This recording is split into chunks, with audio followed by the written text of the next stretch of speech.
welcome back. You're watching TV 47 Breakfast if you're just joining us. And this morning we want to talk about the escalating crisis that is threatening the very fabric of our democracy. Just the last 2 months, 18 journalists and 2 drivers have been brutally attacked by political goons while in the line of duty, and this is according to the Media Council of Kenya. And we see, attacks using machetes. We've seen seizures of, their equipments while at work. And that is what we're talking about this morning with Rebecca Motiso. She's the manager, press freedom and advocacy at the Media Council of Kenya. Thank you so much, Becky, for making time and for braving the rains. How are you feeling? I'm fine, Anne. Thanks for having me. I'm happy to be here to have this discussion with you. Right, we're happy to have you. I want us to start from something very recent. Okay, this conversation is very, very recent. But on Friday, the Media Council of Kenya, you were in Nakuru for, some sort of training. Walk us through, some of the deliberations that you came up with as we, set the pace for this conversation on how to prepare journalists for the general election. Okay, we were in Nakuru on 3 missions. Mm-hmm. First was to launch our strategic plan that will guide our operations from this year, 2026 to 2030. Yeah. The second most important duty we were there to do was to launch our election reporting guidelines for 2027. Mm-hmm. We are headed to the election in the next 1 year. And as the media regulator, our job is to ensure that journalists are prepared to cover the elections in a responsible manner. Mm-hmm. So that was our second duty there. Mm-hmm. Of course, the third was to launch our media hub in Nakuru, where we provide a space for journalists to work in, which is a big part of ensuring the protection and safety of journalists. When they have a safe place to operate, they can do their stories without fear of intimidation or harassment. Thank you. All right, great. We do have a story here that we captured, on the rise of Goonism and attacks on journalists who were covering the events in Homa Bay on Sunday. Let's have that story as we, continue this conversation.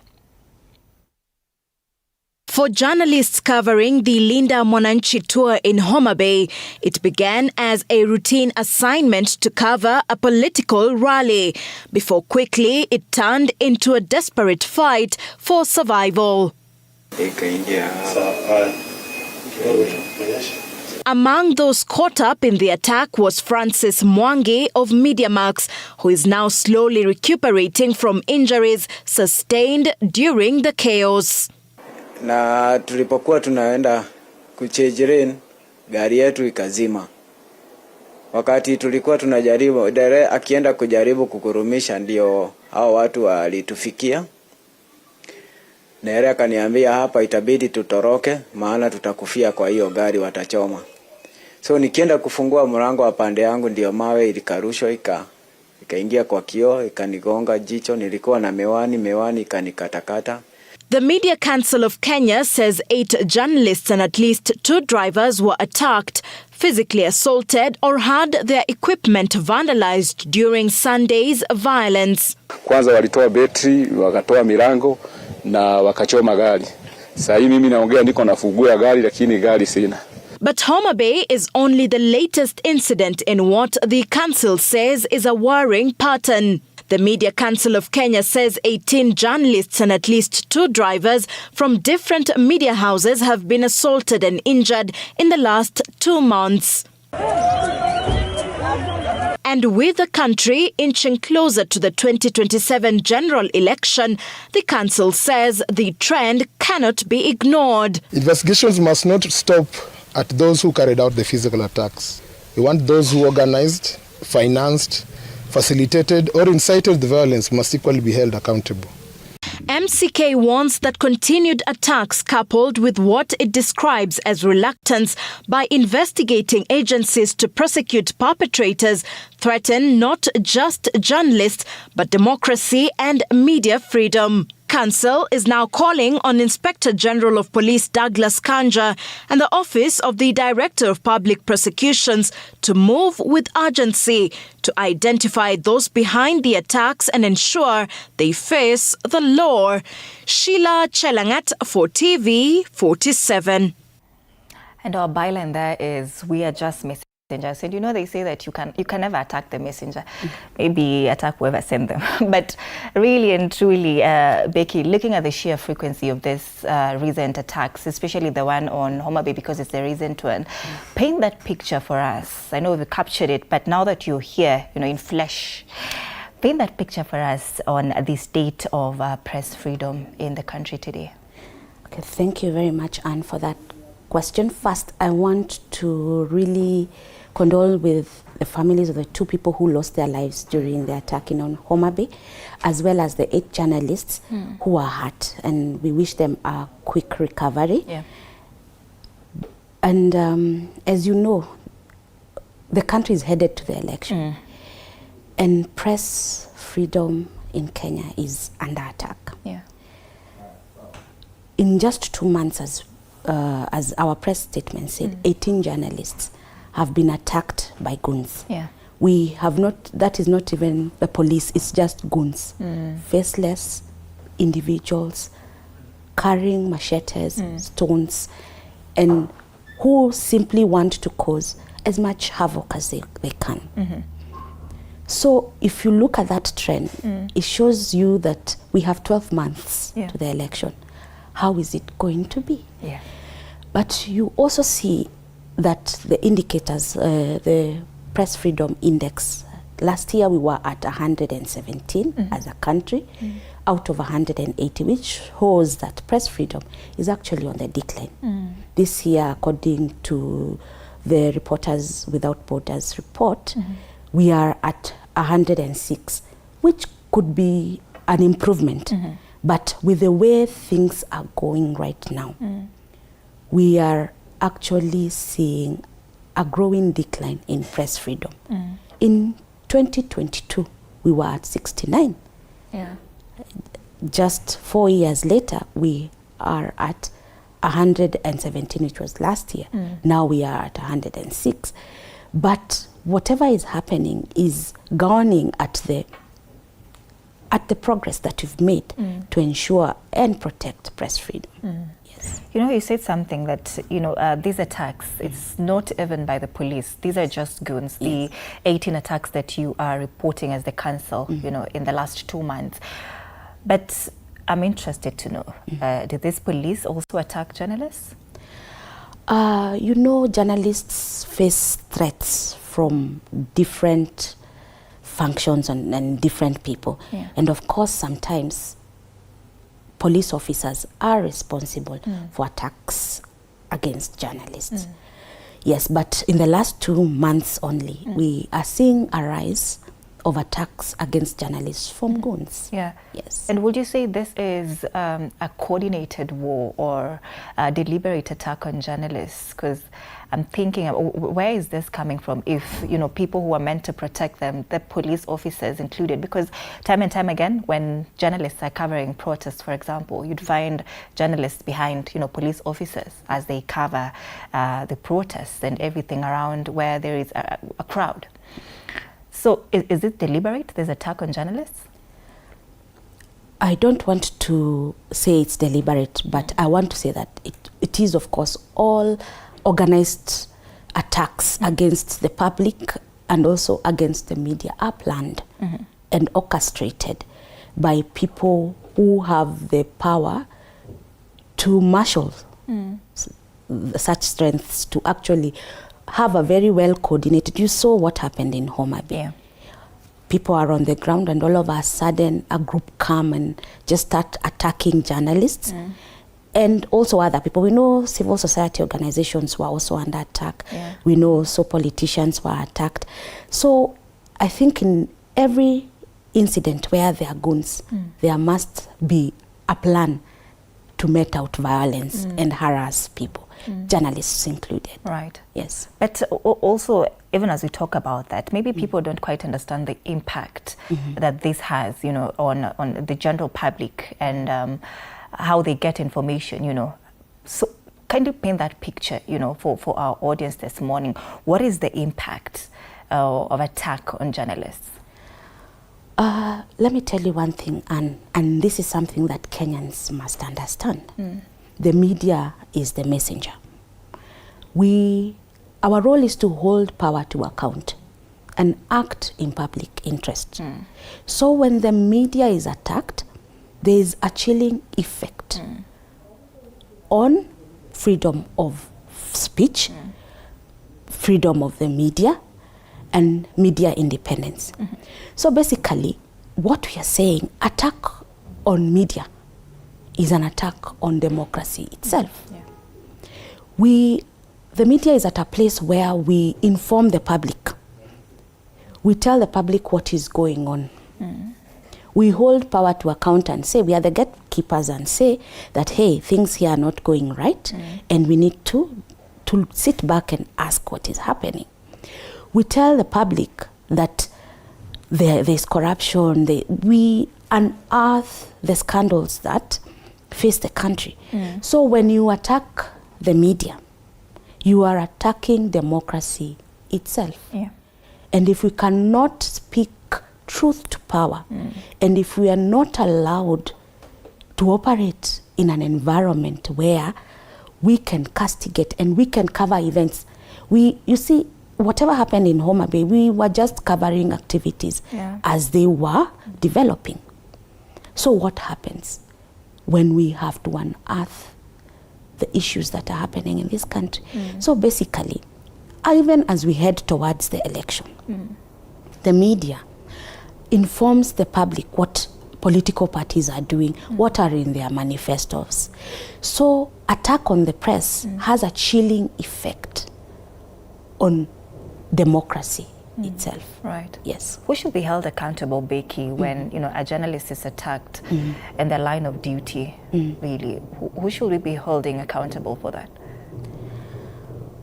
The perpetrators, of course, but of course the burden to ensure that the perpetrators are arrested and prosecuted, lies on police and Director of Public Prosecutions. Right. So basically, for us as a media council, we are calling for accountability so that the people who attack journalists are arrested and prosecuted. It's as simple as that. Right. Because when we continue to see attacks against journalists and nothing happens, it sends a very bad message to the public. And if action is not taken, then we risk having these cases rise even as we go towards the election. Right. Yes. So they'll just be attacking journalists because they know nothing will be done. Right? Precisely. But I'd love to know how your internal investigations as a council show as regards the primary motives behind these specific attacks on journalists, because you've said, when there is an event, of course, attacks or Goonism are mated towards every other person. Yes. But why journalists? What are the specific motives? Of course, is to silence them and to stop them from telling the public what is happening. If you silence the media, what or where will the public get information? So basically the motive is simple, is to censor or force them to self-censor. The public needs to know what is happening, even in political events. And let's remind the public that journalists are not participants in political activities. We are merely purveyors of information. So when you attack us, you're attacking the wrong people. Yeah? So we need to know, even when we go to an event, we are not there to take sides. We are there to cover those activities. Yes, so we are not players in political activities. You're just messengers. Yes, you we're just cannot messengers. beat the messenger. Yeah. But Becky, I'd love to, we should have started with this. Your role, at the Media Council of Kenya, Yes. just, for the benefit of the journalists who are watching, to know if at all they can call Becky right now if they are attacked when, covering stories, and they'd actually get help. Yes. The manager, press freedom and advocacy. Yes. What do you do at that particular desk? So primarily, our goal is to ensure that, or our role, or my role in particular, is to ensure the protection and safety of journalists. At the same time, we have to also ensure that there is access to information by journalists, and this access to information, of course, now cascades down to the public. When journalists have access to information, then the public also are an informed electorate. We merely or simply operate under the 3 Ps, that is prevent attacks against journalists, as well as promote the safety and security of journalists. We prevent, we call for prosecution, and as well as work with other stakeholders to ensure that the media works in an environment that is free of intimidation and harassment. Yes. Is that environment free currently? And of course, I do not want to jump into conclusions, but I want to hear it from the horse's mouth. Is that environment free and fair, and free from intimidation, as you put it, and as your desk wants to make the space look like for journalists? Oh, so I'll start with the ideal situation. The media needs a free environment to operate, a free environment where they can do their work without fear of intimidation. Of course, we cannot say that the media is not free. We are free to a certain extent, but we are seeing those freedoms coming increasingly under threat. Yes, as we go towards the election. Yes. Where exactly is the system failing, or who is failing journalists? Who should we blame? When journalists are intimidated, we are afraid that when we go to specific areas that will be attacked in these areas. Who is failing the system? That's a good question, Anne. And I don't think there's a straightforward answer to it, other than to say that press freedom is guaranteed not only under the Constitution, but also other international obligations. So when there are political activities and people plan to attack journalists, and we know some of these sponsors sometimes have a lot of money, and even are politicians themselves. When a politician plans and orchestrates violence against a journalist, they are a threat to the journalist. But as we know, there are very many forces that sometimes come against journalists. Of course, there are those who are very keen on inflicting physical assault on journalists. There are those who are keen on ensuring that we don't operate by putting in place laws or pushing for laws that are not conducive to a free media. So basically, to answer you, anyone who is keen on silencing the media is an enemy of the press, whoever they are, in whatever position. Yes. I have a very concerning question, Becky, because my thinking is, where did the rain start beating us from? What really shifted in the country's, political culture to make journalists, a specific target when we are talking about, Goonism? Yes. What shifted? Where did the rain start beating us? The rain started beating us, not just now. We know there's a culture of political violence in elections, and that is well documented. In every election cycle, there has always been violence against journalists and the public in general. So generally, when people who met out violence against journalists are not held to account, then it encourages that culture of impunity. So as you are saying, we need them. We are the messenger. Yeah. So the police and other state agencies that are mandated by the law to ensure that journalists and the entire public operate in a free space must step up and take accountability for what is happening and ensure that there is a free environment for the media to operate, including political leaders. Yes. And I'm looking even at the digital space. It's not quite a safe space for journalists itself. So I'm thinking about what it really looks like on ground, because you'd see a lot of attacks on journalists even in the digital space, and I'd love to know what you're doing about that, because if there's no respect in the digital space, how do we expect that to translate in the physical space as well when journalists are working? Actually, you're right, and whatever is happening in the physical space is now moving on to online platforms. Is it starting from the online platforms to the ground, or from the ground to the online platforms? Actually, it starts from the ground. It's just a manifestation on social media and other online spaces. So it's actually technology facilitated violence against journalists and the public as well. So basically what you're seeing is a lot of surveillance and a lot of intimidation, abuses and harassment online. So what that means is that the media has to censor that you cannot sometimes say what you need to say on social media and another online platform. That means that we are actually forcing journalists or even the public not to speak freely as they can. It's a constitutional right. Freedom of speech is a constitutional right that also applies to journalists.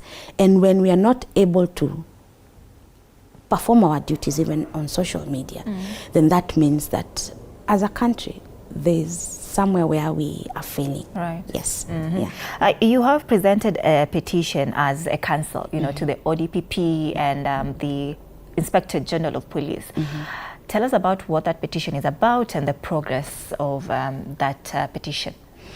So basically the petition is about the press violation cases that we have documented since January this year.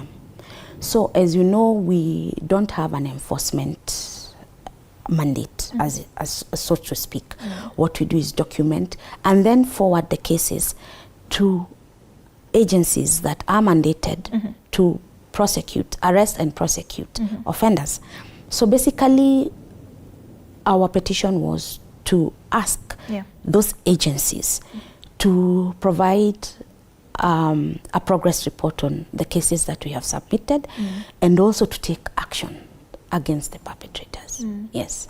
So how do you intend to ensure, as a council, that this doesn't just end as another statement? Because it's not an isolated case that we're speaking about this in August of 2026. Yes. But we've seen this even from the statistics and data that you've given us. So how do you intend to ensure that there's some sort of progression, that it doesn't just end with a statement that, Media Council of Kenya wrote to the ODPP, Media Council of Kenya wrote to the IG, and then that's it? Yes. The only thing we can do is follow up and demand for action. At the same time, we can encourage dialogue between, of course, the public and the media and the media and security agencies, so that we foster a culture of respect for press freedom and the rights of journalists. Yes. A culture of respect, right? Yes. And, we usually say here in our newsrooms that no story is worth your life, but really, what should a journalist do now when covering, an event where there is a politically charged crowd? Yes. What should I do when caught up in that particular scenario? And in the election guidelines that we launched in Nakuru, there is actually a whole chapter on what journalists need to do, especially when covering political events. First of all, there are responsibilities that are apportioned first to security agencies. That is to ensure journalists are safe. Secondly, there is also duties that are portioned to the media owners themselves to ensure, first of all, that there is capacity building for media personnel who are going to grounds to cover political events. And also journalists themselves must be aware. Media houses must have a risk assessment before sending journalists to the ground. In Homa Bay, there were, of course, indications that there was going to be violence. So what risk assessment did media houses do before sending their crew to the ground? Secondly, before a journalist goes to the field, there must be some briefing, what to expect, how to react, and how to take care of yourself when you're on the field. Briefing from the council or the house, the media? The media house itself. Okay. The media house bears the responsibility of briefing the journalists on what to expect on the ground. And when the journalist comes back, of course, a debriefing. Secondly, there's also the responsibility of the journalists when you're now on the ground. The media house has done whatever is necessary to ensure your protection. They have provided you with medical care. They have provided you with enough resources for you when you're on the ground. So for you when you're on the ground, it's also your responsibility to be aware of your surroundings. First, do not embed yourself in political entourage because that exposes you to risk. Do not break news in an hostile environment. And thirdly, it's just a basic thing. For example, when you're going to a rally, ensure that you dress in a manner that can, you know what I mean, yeah? You can't go to a political party whose colors are red, are blue, and then the opposition party's colors are red and you go wearing red colors. You are obviously exposing yourself to a certain level of risk. At the same time, the way you dress, you can't go wearing heels to cover a protest. But most importantly, you must also have a press card. When you go to the ground and you have a press card, it offers some certain level of security. Not always, because sometimes when in violent situations, sometimes all reason goes out of the window. But when you go to the ground, make sure you have a press card to show that you are actually an accredited journalist. Yes. What happens to those journalists who lost, their press cards, in Homa Bay? Yes. Because there are cases of, they lost their equipments, their press cards were also taken away. So what happens to them? How do you help them as a council? As a council, of course, we will ensure that they get their press cards, new press cards, so that they can be able to operate. It's just a matter of them reporting the loss and us doing a replacement, which we obviously do for any other journalist who lose their cards. In terms of equipment, sometimes as a council we are limited. We do not have sufficient resources to do this. But of course there are other stakeholders that we work with, and we will ensure that at least we see what we can do and even urge the stakeholders to step in and see what we can do. And of course, the media houses themselves have the responsibility of ensuring that they also take care of their staff as well. Yes. I know that press card issue is a very small issue, but I should have asked about how you're protecting the victims themselves as journalists, because now we've watched that story. Somebody almost lost their eye. Somebody was attacked on the hands. Yes. What are you doing to these victims of Goonism? At the Media Council of Kenya, one of our roles is to implement a rapid response mechanism in cases where journalists are attacked. So sometimes most of the times we are there to ensure that these journalists have access to medical care when we are on the ground, or at least are evacuated to a safe place.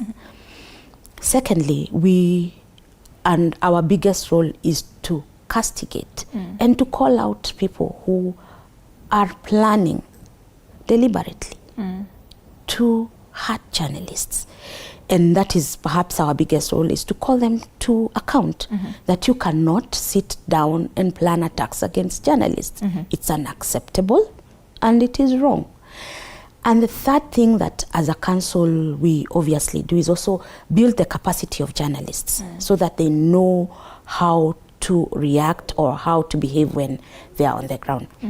And as we head towards the election, we started the countdown when we were in Nakuru on Friday. So we will roll out these trainings for journalists and media workers as well. Yes. Building the capacity of journalists. Yes. Paint that picture for us in, on ground. How does that look like?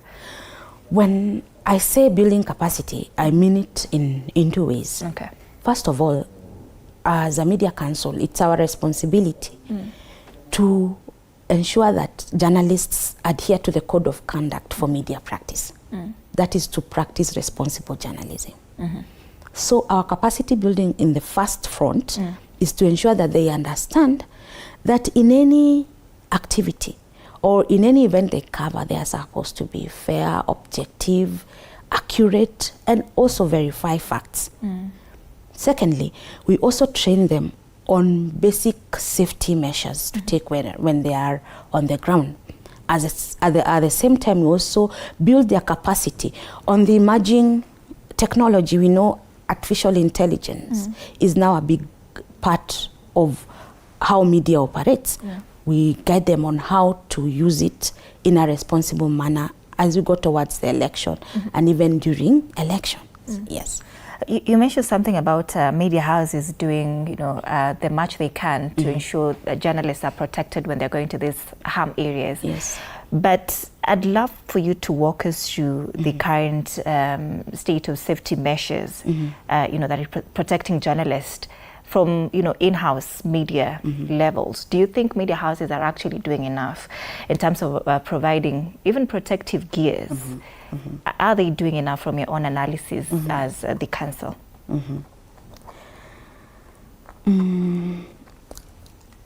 I would not want to speak to the capacity of media houses towards now election preparedness, because I know they're all doing their best to ensure that journalists are protected. But what I can say is that we need to do a lot within this 1 year to ensure that when journalists go to cover elections, they have access to this protective. We know some have already provided their journalists with some of these protective gear. Even us as a council, we sometimes try our best to ensure that at least they have the safety jackets that we give them, or at least the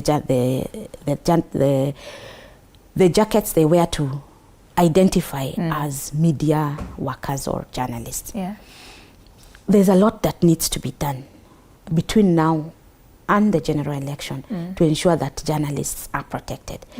And that is why we are saying we cannot afford to leave this issue to only media houses. We have to have a coordinated approach towards ensuring the protection of journalists. And that is why, as the council, we need to ensure that we have a mechanism, a mechanism that will work to protect journalists. And of course, this mechanism includes media houses. Ourselves, we need to work with organizations that offer legal support to journalists, psychosocial support to journalists as well. So we need sort of a coalition to ensure that journalists are safe as we go towards the election. Right. Perhaps have you ever thought of providing bulletproof jackets for, journalists? Okay, the cost implication, of course, is one of the things that maybe may hinder us from doing so. But I know there are particular media houses that have actually provided this safety gear to journalists, to their journalists. And let me tell you, primarily, the protection and security of journalists primarily lies with the media houses. But we of course know that they do not have the resources to do this. So I would not want to speak above my pay grade and say that we will do this. But what I can assure you, Anne, is that as a council we will do everything within our power to ensure that journalists are protected as we go towards the election. And for the sake of inclusivity, Becky, I'm thinking about freelance journalists and, correspondents. Perhaps, do you think they're receiving the same protection as, journalists who are attached to the bigger media houses? How would you say about the state of their security, these freelance journalists and independent journalists? Of course, and when you go to the ground as media, whether you are from Nation, whether you are from TV47, or whether you are a freelance journalist, when there is a threat, you face the same measure of threat. You saw what happened in Homa Bay. Yeah. However, as you have clearly noted, freelance journalists face a higher risk because sometimes they do not have access to some of the resources that some of the media houses can marshal. But of course, as a council, we, and together with other stakeholders, we are working to ensure that as we go towards the election, all journalists have access to the protection and the safety they require when they are on the ground. And of course, there are simple measures that all journalists need to. We accredit freelance journalists. We accredit some of the people who go out to the field to cover content creators. Some of the journalists working in media houses have now actually become content creators. We accredit them. In that front, all journalists are the same.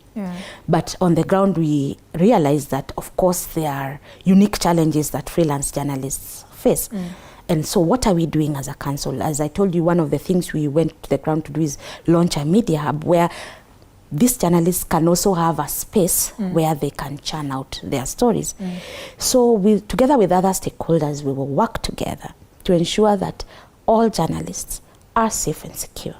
Yes. Because an attack on one is an attack on all. No. As we wind up, Becky, what needs to change in the system for a Kenyan journalist to be, safe from attacks, from being killed, from intimidation? What needs to change in the system? First of all, we need to stop profiling media. And we need to change the perception we have towards media. Media is not the enemy. Media can never be the enemy. Media always acts in public interest. And even when media does not act in public interest, there are measures or there are mechanisms that can fall into place to ensure that we call them out. There's the Complaints Commission. We are a country that is ruled by the rule of law. We cannot start stoning journalists and saying that they are against one party or the other. Let's stop the profiling. Secondly, we need to ensure that those who met out violence are called to account and are actually held accountable for their actions. And secondly, we need to remember that journalists serve all of us. So if we plan to beat journalists today, what will happen tomorrow when you actually need us to cover you? And we are either in hospital or injured. So, and also the public needs to be aware that journalists enjoy rights and privileges. We enjoy rights under the Universal Declaration on Human Rights, Article 19. We enjoy rights under the International Conventions on Civil and Political Rights, Article 19. The Africa Charter on Human and People's Rights, Article 9. Journalists have the freedom to operate without fear and intimidation. All we need to do as a country is remain true to the constitutional rights that guarantee the safety and protection of journalists. Section 33 of the Constitution, Section 34, Section 35, they all provide for the rights and protection of journalists. And even Article 26, we have a right to life as well. So we all need to adhere to what the law says when it comes to protection of the rights and privileges of journalists. Yes. All right. Yeah. Thank you so much, Becky, for making time for us. Yes. This has been a very insightful conversation. And again, journalists are not the enemy. We are just messengers, as you can see on your screen. So no need to, attack a journalist. Because what happens now if you attack and then the journalist is in the hospital, then who covers whatever is happening or the events that you want captured? Rebecca Mutiso is the manager, press freedom and advocacy at the Media Council of Kenya, speaking to us about media freedom, which is currently under siege. Coming up next is a conversation on AI in class, the future of Kenya's education. Freddie will be back with that conversation alongside Dr. Tony Divine. Do stay right here. You're watching TV47 Breakfast. My name is Annie Odida. Thank you for making time.